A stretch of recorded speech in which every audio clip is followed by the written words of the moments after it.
할렐루야.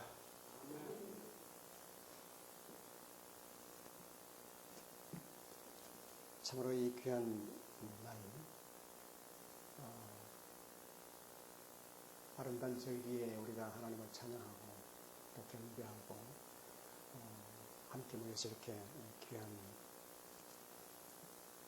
주일과 함께 추석을 겸해 주신 하나님께 감사드립니다.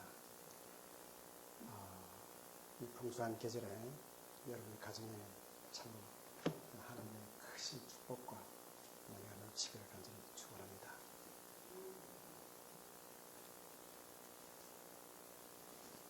마음의 평안을 지키시는 하나님, 이런 제목으로 하나님 말씀을 나눌 텐데, 우리의 삶에 우리가 어떤 마음으로 하나님께 예배를 해야 되는가, 기쁨과 기도와 마음의 변화, 이 모든 것이 성령 안에서 하나님이 우리에게 주시는 그리스도 안의 정체성에 대해서 말씀하고 있는 빌립보서 말씀입니다. 오늘 하나님께 주시는 말씀을 통해서 하나님의 은혜가 여러분 속에 넘쳐나기를 간절히 바랍니다. 교회는 죄인들이 모여서 변화가 받는 곳이 교회입니다. 저는 목회를 하고 이제 은퇴한 이후에 작년에 아주 귀한 내 마음의 변화가 일어나는 시간을 한번 보냈습니다. 어떤 목사님이 대담 프로그램에 나와서 얘기를 합니다. 그 목사님은 40년 동안에 목회를 하고 은퇴하신 목사님이세요. 큰 교회 수만 명의 성도를 거느린 그런 교회 목사님인데 물어봤습니다. 요즘 뭐 하십니까? 그랬더니 성경 공부합니다. 그러시더라고요. 놀라서 아니 목사님 무슨 성경 공부를 하십니까? 물어봤더니 자기가 40년 동안 목회를 한 그 과정을 돌이켜볼 때 많은 설교, 많은 얘기도 했지만 내가 오늘날 성경을 다시 보면서 하나님의 말씀에 이런 말씀도 있었구나. 내가 그때 이런 말씀을 증거했더라면 지금보다 훨씬 더 많은 변화가 성도들에게 있을 것 같다. 그때 지금도 굉장히 후회하면서 성경을 보는데 열심으로 보고 있다고 이런 말씀을 하고 있었습니다. 사실 저도 은퇴한 이후에 용인에 살 때 뭐 별로 할 것도 없고 그냥 최종은 어디 있으나 성경의 전문가가 되어야 된다. 이런 말씀이 늘 마음에 와닿기도 하고 또 실제로 그렇게 돼야 되고 내 자신을 되살아서 사실은 성경 공부를 조금 하고 있던 때거든요. 열심으로 책도 사서 보고 또 기도도 하고 저도 역시 옛날에 많은 설교가 있었지만 그 설교 가운데서 정말 제대로 전하지 못한 그런 후회감 또 제대로 알리지 못한 그런 자괴감 때문에 많은 어려움이 있었다 하면서 제가 고백을 합니다. 이 하나님의 말씀은 늘 우리 가운데 계시지만 우리는 하나님의 말씀을 늘 소홀히 하고 살아가고 있을 때가 많습니다. 오늘 우리는 교회 예배를 드리러 왔습니다. 그래서 오늘 절기설교를 해야 되겠지만 절기설교는 다음에 추수감사절도 있고 하니까 우리 사랑하는 우리 전목사에게도 맡기고 오늘은 여러분에게 제가 받은 말씀을 가지고 잠시 은혜를 나누겠습니다. 오늘 예배드리러 온 우리 모습을 한번 가만히 생각해 보면 우리가 정말 예수님을 믿고 거듭난 성도로서 주일날 교회 예배를 드리러 올 때 어떤 마음으로 우리가 왔는가 하는 것을 우리가 한번 생각을 해볼 필요가 있습니다.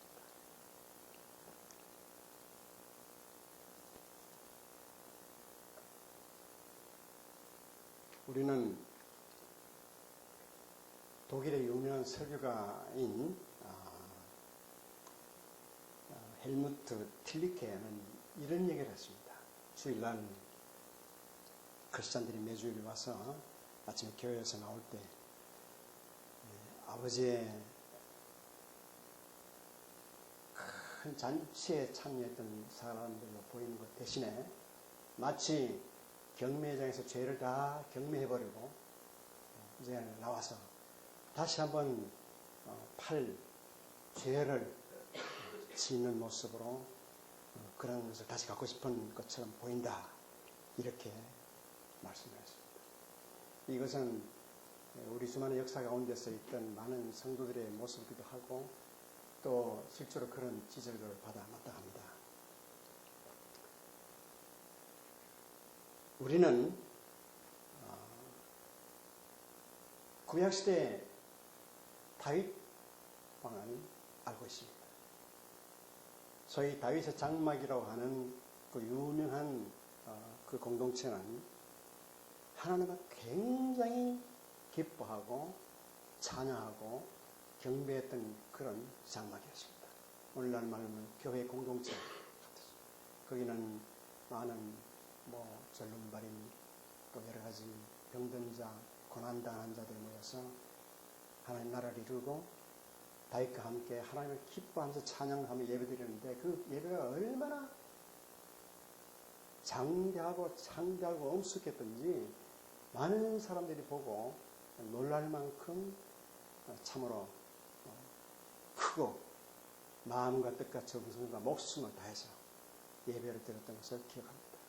그래서 하나님은 이 사도행전 13장 22절에 보면 하나님으로부터 다윗은 내 마음에 합한 자라 그런 말을 듣기도 했습니다. 다윗은 예배드리는 것을 참으로 기쁘고 즐겁게 여기는 살아있습니다. 시편 122편 1절을 여러분 꼭 기억해 주시기 바랍니다. 사람이 내게 말하기를 여호와의 집에 올라가자 할 때 내가 기뻐하였다. 다윗이 지금 성전에 올라가면서 예배당에 가면서 가진 마음의 자세를 여기 나타내는데 참으로 놀라운 말씀. 오늘 우리 예배의 태도를 한번 바꿔보면 좋을 것 같아요. 우리는 어떤 마음으로 예배드리러 나오는가? 하나님을 기뻐하며 즐거워하면서 나오는 그런 예배가 되어야 될 줄 믿습니다. 왜 기뻐해야 되느냐? 하나님이 우리에게 그런 기쁨을 주셨어요. 예수님을 보내셔서 우리 죄악된 구렁에서 건져내셔서 사랑의 하늘나라로 옮기기까지 얼마나 큰 고통을 당하시면서 십자가에서 희생하시면서 그것만 생각해도 감사하죠. 또 거기다 우리 모든 영혼육에 대한 하나님의 놀라운 계획을 하나님의 말씀에 순종해서 하나님 아버지의 말씀에 순종해서 이루어졌던 예수님 얼마나 감사합니까? 이 예수님을 모시고 하나님 앞에 예배드리는 이 시간이야말로 가장 귀중한 시간인 줄 믿습니다. 다윗은 계속해서 말합니다. 시편 123편 2절도 보면 상전의 손을 바라보는 종들의 눈같이 여주인의 손을 바라보는 여종의 눈같이 여호와를 우리 하나님을 바라보며 은혜 베풀어 주시기를 우리가 기다리나이다. 또 134편에도 보면 여호와의 성전에 서 있는 여호와의 모든 종들아 여호와를 송축하라. 계속해서 송축하라 성축하라 찬송하라 감사하라. 끊임없이 그는 성전에 오면서 시편을 읊었던 것을 우리는 기록을 통해서 알 수가 있습니다. 우리도 오늘날 우리를 구원하신 예수 그리스도 이 땅에 보내신 하나님 아버지의 그 놀라신 사랑을 다시 한번 찬양하면서 지금 우리를 위해서 지금도 간과하시는 예수님이 하나님 보좌 우편에서 우리를 돌아보고 계십니다. 그 예수님의 마음을 한번 생각해 보십시다. 우리가 바꿔놓고 입장을 바꿔놓고 생각해 보면 우리가 예수님이요 여러분이 다른 사람들이 성도라고 생각을 하고 그 자기 몸 희생해서 그 고통과 하나님 앞에 절규하기까지 부르짖었던 그 모습을 우리가 생각하면서 그 고난의 십자가를 지시는 예수님을 바라보고 그 어려운 고통 시간 다 지내서 이제 다 구원을 완성하시고 다 이루었다 하시면서 하늘에 오르신 그 주님이 지금 이 땅을 내려다보고 계십니다. 그 뜻을 우리가 그대로 생각하고 감사하고 찬양하며 나가는가? 우리의 기쁨보다도 먼저 하나님 앞 기쁘게 하는 그런 마음이 먼저 우리 가운데 있어야 될 줄 알았습니다. 그래서 성경은 말합니다. 기뻐하라, 기뻐하라. 주 안에서 항상 기뻐하라. 내가 다시 말하노니 기뻐하라. 계속해서 우리에게 선포하신 거죠. 이 기쁨은 성령의 영이십니다. 기쁨의 근원은 하나님이세요. 그 기쁨의 하나님을 우리가 찬양하며 경배하는 것은 당연한 일입니다. 시편 16편 11절도 보면 주님 앞에는 기쁨이 충만하고 주의 오른편에는 영원한 즐거움이 있나이다. 우리가 하나님 성전에 나가려고 그러면 기쁨을 가지고 나가야지. 응? 교회에 벌써 주일이 됐나. 그 하나의 형식을 통해서 예배드리고 그냥 돌아가고 끝나면 세상 일에 빠져서 정신없이 돌아가는 우리 마음과 한번 비교해보면 정말 우리가 어디서 기쁨을 찾는지 다시 한번 생각해 볼 수가 있습니다. 여러분, 우리가 기쁨 대신에 슬픔과 원망과 미움을 가지고 나가면은 이 예배 하나님 나라의 분위기가 완전히 망가질 거죠. 그러니까 하나님께서는 기뻐하라. 우리가 하나님 앞에 나가는 길은 바로 기쁜 길입니다. 그러니까 어느 곳에서 우리가 예배를 드리든 간에 언제나 그런 마음을 가지고 하나님 앞에 나갈 때 하나님이 얼마나 기뻐하신지 모릅니다. 마음에 즐거워하고 기뻐하게 되면 하나님께 나가는 길이 열립니다. 여러분이 무슨 기도가 있든지 다 기도가 있습니다. 무슨 마음을 간구를 해도 다 여러분 속에는 소원이 있습니다. 그거를 뚫는 길은 바로 이 기쁨을 가지고 나가면 하나님께서 길을 열어주신 것입니다. 기쁨과 즐거움이 있는 곳에 하나님께서 오셔서 임재하시는 것입니다. 그리고 즐거움이 있어야 하나님과 교통이 됩니다. 교통을 하려고 그러면 즐거운 마음으로 주님 앞에 나와야지 슬픔과 좌절과 실망을 가지고 나와서 죽으려 앉으면 절대로 교통이 되지 않습니다. 왜? 성령은 하나님께서 모르시기 때문에. 기쁨은 성령님의 우연이시거든요. 그러니까 분명한 그런 마음을 다시 한번 말씀을 통해서 여러분 새겨주시면 좋겠습니다. 온 땅이여 야훼께 즐거운 찬송을 부를지어다. 기쁨으로 여호와를 섬기며 노래하면서 그의 앞에 나아갈지어다. 감사함으로 그의 문에 들어가며 찬송함으로 그의 궁전에 들어가서 그에게 감사하며 그의 이름을 송축할지어다. 하나님 궁전에 들어가는 문이 열리는 길도 감사로 열어지게 됩니다. 또 하나님을 찬송하면 하나님이 귀를 기울이신다는 것입니다. 얼마나 놀라운 일입니까? 우리 하나님의 말씀은 1.1획도 하나도 변함이 없습니다. 그대로 우리가 실행될 줄 믿습니다. 그렇기 때문에 우리는 하나님께서 우리 예배를 기쁘게 받으시고 여러분의 소원을 이루어 주시고 큰 복을 내려 주신 것입니다. 우리가 어려울 때도 기뻐해야 됩니다. 어려울 때 어떻게 기뻐해야 됩니까? 기뻐하면 어려운 환경이 기쁨의 환경으로 변화되기 때문에 그렇습니다. 왜? 하나님이 주시는 성령의 기쁨으로 우리가 기뻐하게 되면 그 우리 환경이 기쁨의 장으로 변하게 됩니다. 이것처럼 좋은 일은 없습니다. 어떤 슬픔이 있더라도 변화되는 현장, 그 속에서 우리가 살 수가 있다는 것입니다. 우리가 기쁨을 찾는데 여러분에게 꼭 알아야 할 두 가지가 있습니다. 첫째로 기쁨은 그 자체가 목표가 될 수 없습니다. 우리 어떤 교회 가든지 가면 성도들에게 사랑합니다. 서로 인사하라고 얘기를 합니다. 근데 가만히 보면 저도 그렇게 했어요. 근데 보면 성도들이 수백 명이 오고 수십 명이 와서 앉아 있더라도 그 성도들이 하나하나 개인을 따라 가만히 보면 다 사정이 다릅니다. 우리가 사이좋지 않은 사람들이 옆에 앉았던가, 별로 좋아하지 않는 사람이 앉아있던가, 이럴 때 목사님 따라하십시다 해가지고 기뻐하십시다 얘기하면 서로 실제로 마음이 기뻐지느냐? 아니라는 것입니다. 기쁨 자체로서는 기쁨을 얻을 수가 없어요. 기쁘면은 두 번째는 이 본질이 하나님께로부터 온다는 것입니다. 이걸 우리가 명심해야 됩니다. 기쁨은 하나님께로 온다.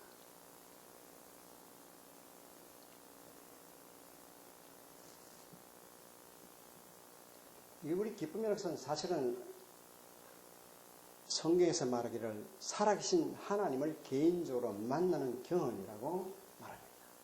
하나님을 개인적으로 만나는 기쁨은 영원한 기쁨이 그 속에 있습니다. 우리가 세상에서 잠시 웃고 마는 그런 기쁨도 있긴 있습니다. 그러나 그것은 금방 사라지거나 좀 더 있다 사라지더라도 언제고 사라지고 마는 것입니다. 성경에 보면 잠시 누리는 낙이 있다고 히브리에서 말합니다. 모세가 애굽의 궁전에서 잠시 누리는 낙을 버리고 하나님의 백성과 함께 고난받는 모습을 말하고 있는데, 세상에는 잠시 누리는 악이 있습니다. 우리가 기뻐하고 즐거워하는 가운데는 그것은 잠시 누리는 악일 수가 있습니다. 그렇기 때문에 이거는 진정한 기쁨이 아닙니다. 그렇기 때문에 우리는 늘 하나님이 우리에게 기쁨을, 하나님이 우리 기쁨의 근원이다. 내가 기뻐하고 영원히 내 이웃들과 함께 기쁨으로 살라고 하면 하나님의 중심을 모시고 살아야 됩니다. 10편, 16편 생명의 길, 기쁨이 주님 앞에 있고 영원한 즐거움이 있습니다. 로마서에서는 분명히 말합니다. 하나님 나라는 먹는 것과 마시는 것이 아니요 성령 안에서 의와 평강과 희락이라고 말합니다. 특별히 베드로는 1장 8절에서 예수를 너희가 보지 못하였으나 사랑하는도다. 이제도 보지 못하나 믿고 말할 수 없는 영광스러운 즐거움으로 기뻐하노니, 이것이 진짜 그리스도인들입니다. 예수님을 만나서 예수님의 그 놀라운 그 은혜에 감사하면서 살아가는 모습, 정말 예수님을 보지 못했지만 기뻐하는 그 기쁨이야말로 진정한 기쁨인 것입니다. 주님이 주신 기쁨입니다. 여러분, 이 기쁨의 첫째 열매가 바로 성령의 열매죠. 성령의 열매 첫째 열매가 바로 기쁨입니다. 우리 두려움이나 또 좌절과 분노 같은 것은, 그런 부정적인 감정은 우리 몸 안에 여러 가지 기능적으로 또는 신체적으로 혼란이 초래됩니다. 기쁨은 사람을 치료합니다. 이게 얼마나 좋은 일인지 몰라요. 마음의 즐거움은 양약이라도 심령의 근심은 뼈로 마르게 하느니라. 잠언서 17장 22절의 말씀이죠. 또 시편 51편 8절에는 나로 즐겁게 기쁜 소리를 듣게 하사 주께서 꺾으신 뼈로 즐거워하게 하소서. 또 느헤미야서 8장 1절에는 근심하지 말라, 여호와를 기뻐하는 것이 너의 힘이라. 여러 가지 말씀이 있습니다. 미국의 워싱턴에 유명한 어떤 잡지사가 있습니다. 그 잡지사 편집장인 노만 카슨슨 사람이 있습니다. 이 노만 카슨슨 씨는 나이가 이제 50도 채 안 됐어요. 그런데 어느 날 갑자기 병이 들었습니다. 무슨 병이 들었냐? 어깨 뒤쪽에 뼈가 쑤시는 병인데 병원에 가보니까 무슨 병인지 알지 못해요. 도저히 얘기를 해도 알아들 수 없을 정도로 아픕니다. 아무리 칭찬해줘도 그렇고 누가 만져줘도 아픔을 견딜 수가 없어요. 그래서 고통스러워서 그는 계속해서 그 고통 가운데 있습니다. 저도 생명성 교회 있을 때 그 치료 사역을 좀 감당한 적이 있는데 그때도 어떤 분이 와서 그렇습니다. 도대체 온몸이 아픈데 이 말을 못하겠다는 의사도 아무 증상이 없다는 거예요. 그런데 그냥 계속 쓰십니다. 너무너무 아프니까 뭐 나중에 정말 죽고 싶다는 그런 얘기를 하는 걸 제가 들었습니다. 근데 이분도 아마 그런 병 걸린 것 같아요. 그래서 고통 가운데 그래도 믿는 사람이니까 말씀을 쳐다보다가 오늘 이 말씀, 마음의 즐거움은 양약이다. 마음의 즐거움이 양약이다. 깜짝 놀랐습니다. 아니, 마음이 즐거워하면 양약이 되는구나, 약이 되는구나. 의사도 못 고치는 병을 내가 가졌으니까 이거 한번 즐거워해보자. 그래서 늘 생각하고 있었습니다. 아니, 그게 아니라 말씀 그대로,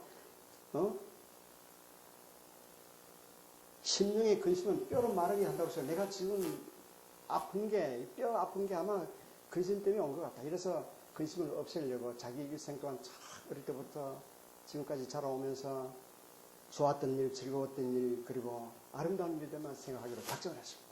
그래서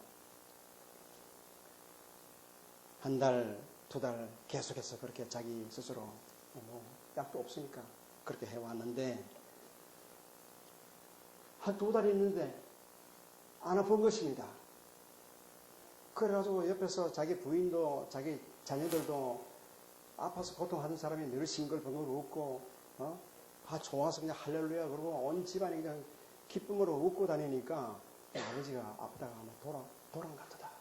이래가지고 모두 다 그냥 근심이 그냥 태산 같았어요. 자기 아버지도 살아계시는데 자기 아버지가 시골에서 오셔서 아이 저거 하나밖에 없는 아들이 저렇게 됐으면 어떡하나.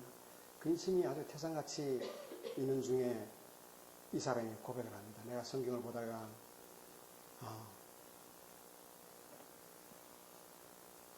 마음의 즐거움은 양약이다. 여기에 내가 아주 쇼크를 받았습니다.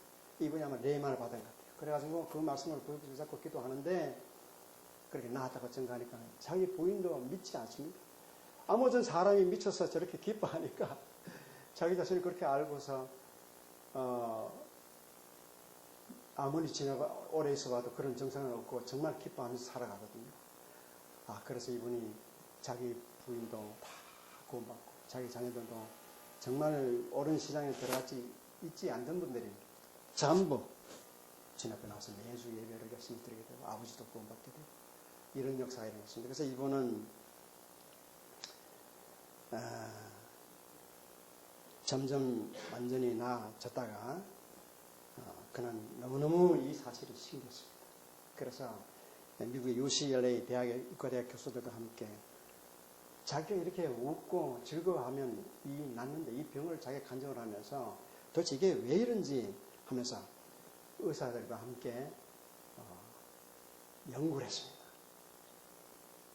그래서 거기에 나온 책이 바로 질병의 해부학이라는 책입니다. 그래서 그걸 가지고 이분이 의학 박사 학위를 받고 나중에는 여러분도 아마 들어보셔서 알 수 있습니다. 웃음의 방탄조끼라는 유명한 책을 썼습니다. 이래서 그 책이 온 세계에 번지게 되고 우리 한국에도 몇 년 전에 아마 우리가 교회마다 막 웃어보자, 막 기뻐하자 이러면서 한번 붐이 일어난 적이 있습니다. 이 신학도 조류마다 그런 웨이브가 있습니다. 그래서 그런 것을 아마 여러분 기억하실 줄 믿습니다. 이만큼 하나님의 말씀은 정확해요. 하나도 땅에 떨어지는 것이 없습니다. 그럴 때 우리는 예배라든가 우리 삶 속에 늘 이런 웃음이 가득한 그런 삶을 살아가야 됩니다. 우리가 왜 기뻐해야 되느냐? 기뻐하는 게 삶의 힘이 되기 때문인 것입니다.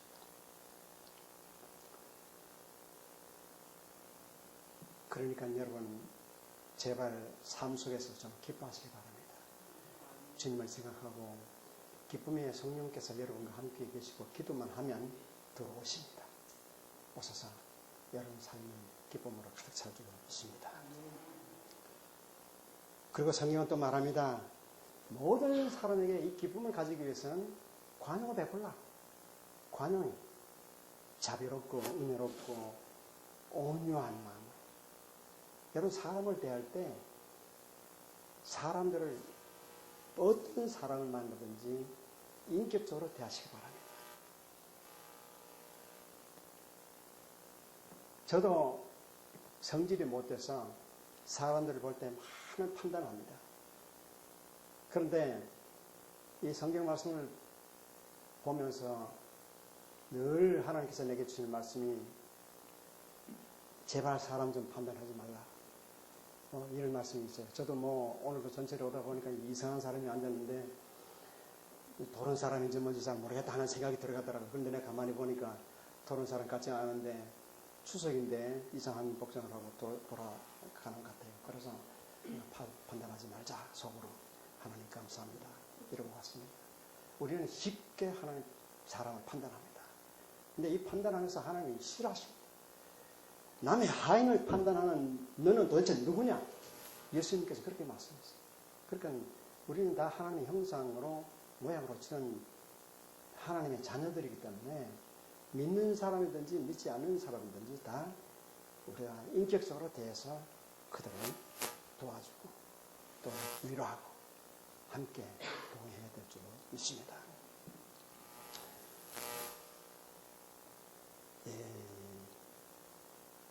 우리가 늘 마음에 밝은 면을 생각하고 남을 존대하고 살아가야 돼요. 근데 우리 그리스도인들이 쉽게 범하기 쉬운 하나의 모습이 뭐냐면 너무 딱딱합니다. 우리나라 사람들은 특별히 유교 문화, 불교 문화를 이어받은 우리 선조들 덕분에 굉장히 마음들이 딱딱합니다.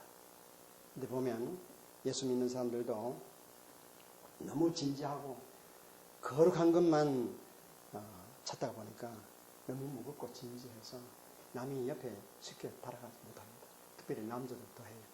직분 받은 분들은 저도 그렇습니다. 어떨 때 보면 형사 같다고 그래요. 형사. 그러니까 얼마나 날 보고 딱딱하게 봤던지 저도 한번 깜짝 놀랐습니다. 너무 차니까 재미가 없어요.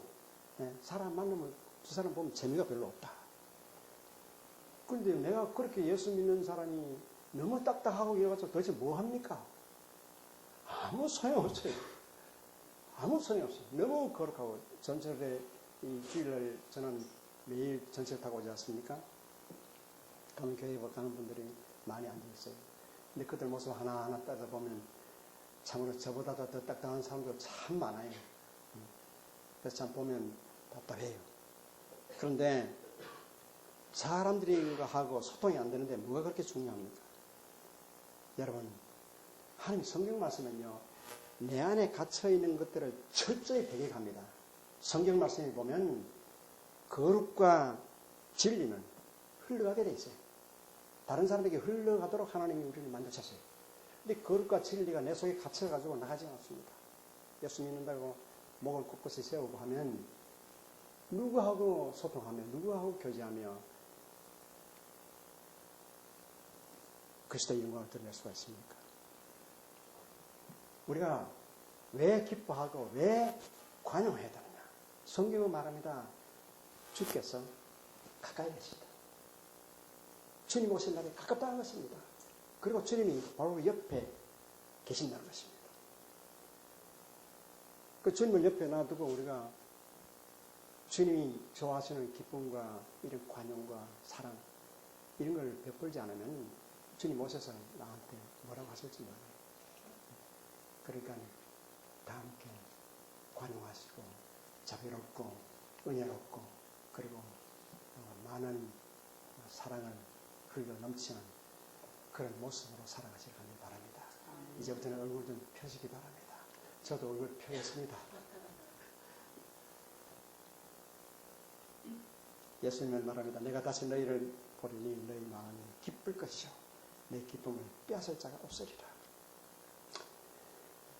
인간의 영에는요 하나님이 주시는 기쁨의 근원이 그것입니다. 바로 성령 하나님이십니다. 우리가 주님 앞에 주님을 향해서 열려 있으면 기쁨이 내 속에 넘치면서 이 기쁨의 샘에서 날마다 흘러넘치는 그런 사랑으로 많은 사람들에게 하나님 영광을 드러내면서 살 수가 있는 것입니다.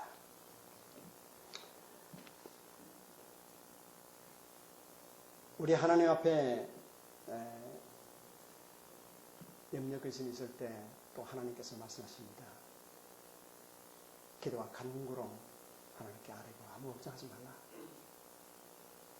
이 하나님의 뜻입니다. 그런데 우리는 기도하면서도 늘 많은 기도, 많은 내 소원을 주님께 아뢰기도 합니다. 그런데 여러분 기도를 다 잘 하시니까 다른 말씀 빼고 오늘 저는 여러분에게 꼭 기도에 대한 한 가지만 부탁을 드렸습니다. 기도하되 하나님 뜻대로 기도하라는 것입니다.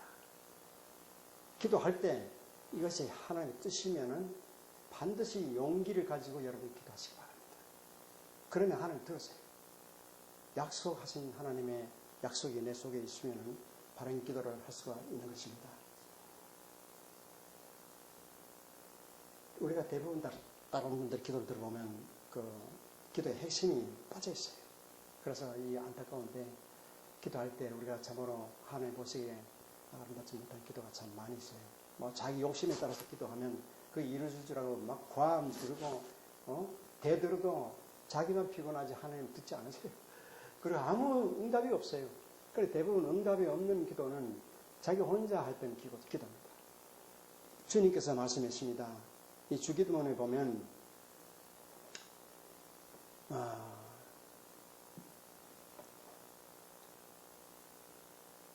하나님 뜻이 이루어지기를 기도합니다.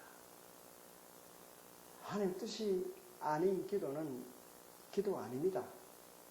그는 떼쓰는 거지. 철없는 철부지가 떼쓰는 거지 기도가 아닌 줄 믿습니다. 그래서 우리 기도는 아버지의 뜻을 따라서 기도하는 것이 핵심인 줄로 믿습니다. 여러분 기도하실 때 꼭 여기서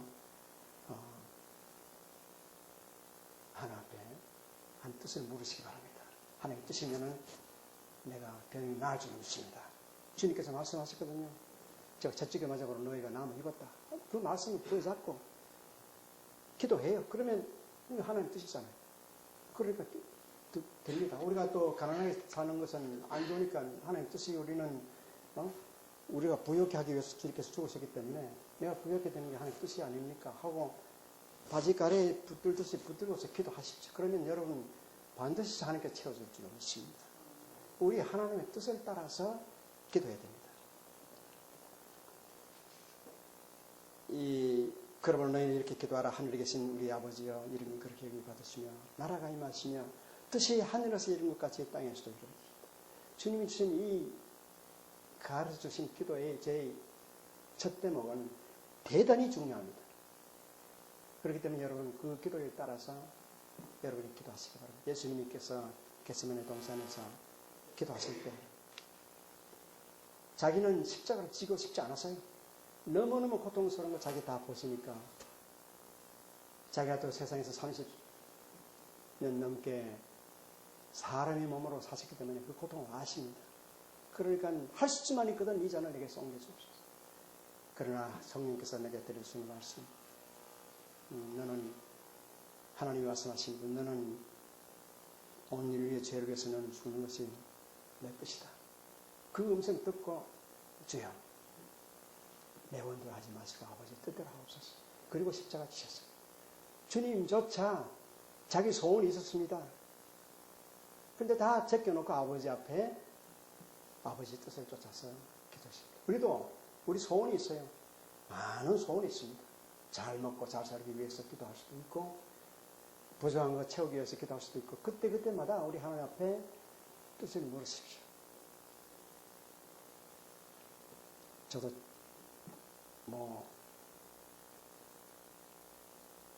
기도를 많이 요청받아서 기도도 해봤는데 사실은 하나님 뜻이 아닌 기도가 참 많아요. 어떤 분들이 산 구석에다가 아주 꼴짝이 사람이 가지 못하는 아주 숨어있는 곳에다가 자동차 재생 타이어를 만드는 장로님이 한 분 계셨습니다. 그래서 저한테 와서 기도 좀 해달라고. 이 사업장이 잘 돼서 하나님 앞에 영광을 돌리기 위해서 좀 해달라고. 갔습니다. 뭐 오라니까 가서 뭐 주의 종을 뭐 부탁하면 가야지. 가서 기도하는데 마음에 도대체 오질 않아요. 기도. 그 재생 타야 나중에 가짜로 팔아먹었다가 그냥 펑크나면 그거 어떻게 됩니까? 사람 죽고 난리 나잖아요. 하나님 뜻이 아니거든. 그러니까 저는 기도가 끝에 가서 하나님 우리 장로님의 사업을 바꾸어 주십시오. 이러고 왔어요. 다른 뭐 기도 나올 게 없어요. 그러니까 하나님 뜻이 아니면은 그런 기도는 해봐야 아무 소용이 없는 것입니다. 예수님께서 희생하지 않았으면 우리는 오늘 다 구원받지 못하고 다 멸망의 자식들에 불과합니다. 예수님께서 자기 뜻을 버리고 하나님의 뜻을 쫓았기 때문에 오늘 우리의 온 인류의 구원이 이루어질 수 있습니다. 그리고 요한일서 5장 14절에 말합니다. 그를 향하여 우리가 가진 바 대한다는 것이 이것이니 그의 뜻대로 무엇을 구하면 들으십니다. 아버지의 뜻은 반드시 이루어진다는 것입니다. 그러니까 아버지의 뜻을 쫓아하면 우리 기도가 상달되고 그 기도를 통해서 아버지가 이루어 주신 것입니다. 아버지의 뜻을 그래서 구하는 것은 대단히 중요한 것을 여러분 꼭 기억하시기를 바랍니다.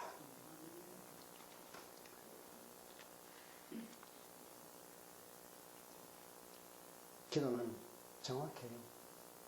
우리 기도가 안 들어지는 것 같지만 하나님 뜻대로 구하면 하나님은 하나도 기도가 땅에 떨어지지 않는다고 말씀하십니다. 그렇기 때문에 늘 기도하는 여러분 대해서 좋은 일이 많이 나타낼 수 있는 여러분 되시기를 바랍니다. 또 오늘 우리는 하나님께서 말씀하십니다. 모든 염려 근심이 가득 찼을 때 우리 하나님께서 염려하지 말고 기도와 간구하면 모든 지각에 뛰어난 하나님의 평강이 그리스도 예수 안에서 너희 마음과 생각을 지키리라. 오늘 우리의 모든 문제가 마음과 생각의 문제에서 나옵니다. 이 마음과 생각의 문제가 가장 우리 인간에게 문제인 것입니다. 그래서 마음과 생각을 대해서 꼭 우리가 기억해야 될 것은 하나님이 그렇게 만드셨다는 것입니다. 하나님 우리 마음을 만드셨고 우리 생각을 만드셨어요. 그걸 통해서 하나님의 뜻이 세상 가운데 흘러넘쳐서 자연 피조물들을 다스리고 또 하나님의 영광을 드러낼 수 있는 그런 통로로 만들었습니다. 이 마음과 생각. 그런데 하나님 우리를 만드셨을 때 창조기사에 보면 하나님이 우리를 만드신 그 두 가지 기사가 나옵니다. 하나는 흙으로 내 형상과 모양을 따라서 내가 사람을 만들고 그 만들고는 무에서 유를 만드시는 바라라는 단어를 썼습니다. 그런데 그 다음에 흙으로 사람을 부으시고 만드시고 생기를 코에 불어넣으시는 장면이 나오는데 1장과 2장 가운데 있는 이 두 가지 기사 가운데 마지막 기사가 바로 하나님이 흙으로 사람을 만드시고 창조하신 것은 얏사르라고 해서 있는 데서 만드신 것입니다. 있는 곳에 만들어서 영과 몸을 만드셨어요. 그러니까 그 중에 영혼이 없는 몸은 죽은 몸이기 때문에 거기다 영혼을 불어넣었는데 그게 우리 마음, 생각, 혼입니다. 근데 이 혼이 문제가 있어요. 왜 문제가 있느냐? 하나님이 그렇게 만드셨어요. 우리 마음이 갈팡질팡하고 오늘 어려운 이유는 뭐냐면 하나님이 그렇게 만드셨는데 그 이유가 뭐냐? 하나님이 우리 만드셨을 때 우리가 죄가 안 짓고 정말 아담처럼 기뻐하는 자처럼 편안하고 아주 안전하게 하나님과 함께 동행하면서 늘 살 수 있도록 만드셨으면 얼마나 좋을까? 왜 하나님이 이상하게 이런 마음을 주셨는가? 사실은 하나님이 우리에게 자유를 주신 거예요. 자유. 하나님의 사랑은 자유입니다. 자유를 우리에게 주셨는데 이 자유를 내가 지키지 못했어요. 사람을 만드실 때 우리 생각에는 하나님이 사람을 그렇게 조금도 부정이 없는 사람을 만들었으면 참 좋겠다. 늘 하나님 왜 이렇게 만드셨나? 이렇게 얘기하는 사람도 있습니다. 왜? 사랑이라는 것은 하나님 의지한다는 것은 진정한 믿음은 내가 믿지 않을 수도 있는 마음이 있을 때 믿는 것이 진짜 믿음이에요. 아무리 어떤 여자를 사랑하는데 그 여자를 사랑한다고 나는 얘기를 해도 그 여자가 내게 사랑에 이르지 않으면 나는 못 만나는 것입니다. 마찬가지로 하나님이 우리를 만드셨을 때 하나님이 아무리 나를 사랑하라 해도 내가 사랑하지 않을 권리도 있고 사랑할 권리도 있는 이런 자유를 주셨어요. 그러니까 믿음이라는 것은 우리 믿음이라는 것은 하나의 어떤 딱딱한 케이스 안에 넣어서 너 가져라 얘기 아닙니다. 자유롭게 믿을 수도 있고 안 믿을 수 있는 가운데서 믿는 것이 진짜 믿음인 것입니다. 하나님 이런 자유를 주셨어요. 그러니까 오늘날도 우리가 예수 믿으라고 그렇게 외쳐도 안 믿는 사람 많습니다. 도대체 마음이 안 가요. 그러니까 하나님이 고생하시는 거죠. 고생하십니다. 그러나 하나님은 성령을 통해서 예수님의 십자가의 그 놀라운 구원의 역사를 우리 마음 가운데 부어주셔서 우리가 다시 한번 하나님의 자유를 찾게 된 것입니다. 그렇기 때문에 하나님은 우리에게 자유를 주시려고 자유를 주셨는데 그 자유를 우리가 방탕하게 마귀에게 속아서 내가 놓아줬기 때문에 문제가 생긴 것입니다. 우리 사람을 지으신 하나님께서는 창조의 본질이 뭐냐면 인간은 결코 하나님의 지혜를 가질 수가 없어요. 하나님 우리를 창조하셨을 때 질서는 뭐냐면 하나님께서 우리 영에게 하나님의 지혜를 받아서 우리 혼을 다스리고 육신을 다스리도록 그렇게 질서를 세워서 만드셨는데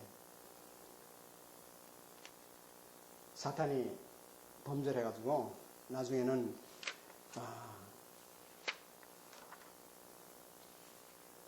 우리 사람에게 다가와서 혼에 일격을 가한 것입니다. 이 마음의 생각에 일격을 가한 것입니다. 하나님이 주신 이 아담과 하와에 대해서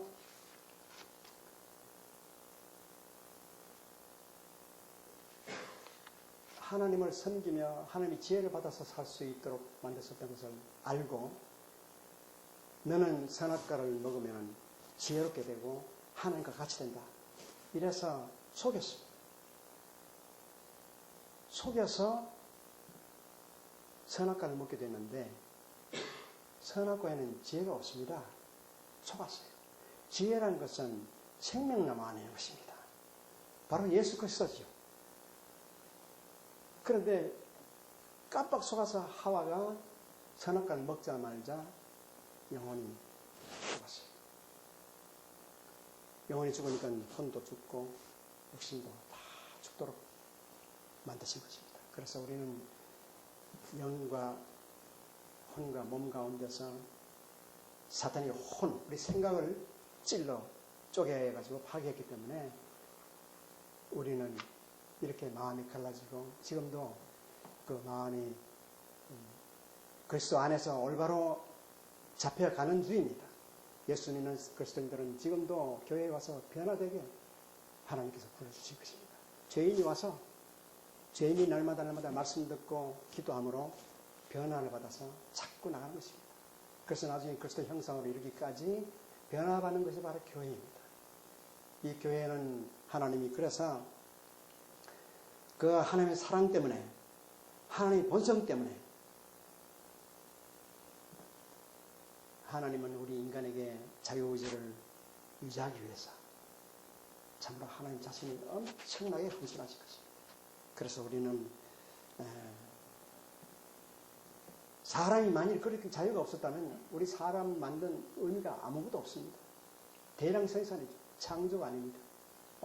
너는 나를 믿어. 딱 끝나면 그 기계적으로 계속 그렇게 믿게 되는 하나의 대량 생산되는 기계에 불과하지. 자유의지가 없으면 안 되죠. 그래서 하나님 우리를 그렇게 주셨는데 이것들 모르고 예수 그리스도 안에서 우리가 주님이 다 이 우리 혼의 문제를 청결 다 하셔서 청산하셨는데도 불구하고 우리가 알지 못하고 지금도 계속해서 흔들리고 있는 이유는 바로 우리가 죄성 때문에, 그 파괴된 인성 때문에 우리 속에 혼이 갈라져서 이리 갈까 저리 갈까, 하나님 믿을까 육신을 믿을까, 그래서 헤매다가 결국은 우리가 여러 가지 근심도 오고 염려도 오는 것입니다. 그래서 우리는 오늘 그리스도 안에 있는 사람들은 반드시 생각해야 될 것은, 이 우리 생각에 사탄이 침입한 것입니다. 들어와서 우리가 생각을 뺏기면은 불행한 인생이 됩니다. 생각을 간직하면 행복한 인생을 살 수가 있습니다. 그런데 우리는 거기에 마음을 뺏기게 되면 불행으로 치닫습니다. 살아있으나 죽은 놈과 똑같습니다. 우리 하나님과 함께 생명과 관계로, 우리 하나님과 우리 가운데 생명과 관계로 있는데, 사탄이 우리의 혼을 치자마자 범죄하기 때문에 우리 영혼이 죽었습니다. 영혼이 죽었다는 얘기는 뭐냐면 하나님과의 관계가 끊어졌다는 것입니다. 성경에서 생명이라는 것은 하나님과의 관계입니다. 이 목숨이 아니에요. 그러니까 지금 하나님 안 믿는 사람들도 살아있지만, 웃고 떠들고 장사하고 잘 먹고 잘 살지만 영으로 보면 죽은 것입니다. 다 하는 일들마다 죽은 것입니다. 그 사람들도 영이, 그 하나님 만드신 완전한 우리 영이 지금도 작용을 합니다. 작용하는데 그 죽은 영역 안에 있는 영입니다. 그래서 교제할 수 있는 길은 죽음의 영밖에 없어요. 죽음의 신. 무슨 우상숭배라든가 영매술이라든가 최면술이라든가 이런 데서 기쁨을 찾고 이런 데서 자기 인생을 걸고 살지만 그것은 되지 않는 것입니다. 그래서 우리는 진입한 이 사탄을 이길 수 있는 길은 우리가 스스로 하나님의 말씀을 읽고 또 성령께서 주시는 말씀을 통해서 다시 한번 자기 자신을 살펴봐야 될 것입니다. 시편 139편 23절에 보면 하나님의 나를 살피사 내 마음을 아시며 나를 시험하사 내 뜻을 아옵소서. 내게 무슨 악한 행위가 있나 보시고 나를 영원한 길로 인도하소서. 이런 기도가 여러분 속에 있어야 될 줄 믿습니다. 늘 돌아보십시오. 내가 혹시 잘못하는 거 아니냐. 이 사탄은요, 교묘하게 속입니다. 마치 음식해놓은 음식이 썩었는데 약간 냄새만 나지 뭐 괜찮겠지 하고 우리가 먹다가는 큰일 나듯이 사탄도 교묘하게 우리를 속여서 우리 생각을 찔러 쪼갭니다. 그래서 위장에 들어오는 이 사탄을 잘 분별해서 그 사탄의 신호를 잘 파악하는 여러분이 되어야 될 줄로 믿습니다. 여러분, 하나님께서는 그 대책을 우리에게 말씀하시는데, 이 사탄이 우리 혼을 찔러 쪼개서 우리가 마음의 근심과 불안과 초조가 있고 하나님 주기를 싫어하는 옛날 마음이 다시 돌아오고 예배도 싫고 하는 일도 싫고 내가 교회 가기도 싫다 이런 마음이 들어오면 큰일 나는 거지. 거기에 대한 해답을 여기 말씀하고 있습니다. 위의 것을 찾아라. 위의 것을 생각하고 땅의 것을 생각하지 말라. 땅의 것은 이 세상 것입니다. 마귀의 세상에 있는 것입니다. 이걸 찾지 말고 위의 것을 찾고 위의 것을 생각하라. 골로새서 3장 1절에서 4절에 보면 그러고 너희가 그리스도와 함께 다시 살리심을 받았으면 위의 것을 찾아라. 거기에는 그리스도께서 하나님 우편에 앉아 계시느니라. 위의 것을 생각하고 땅의 것을 생각하지 말라. 이는 너희가 죽었고 너희 생명이 그리스도와 함께 하나님 안에 감추어졌습니다.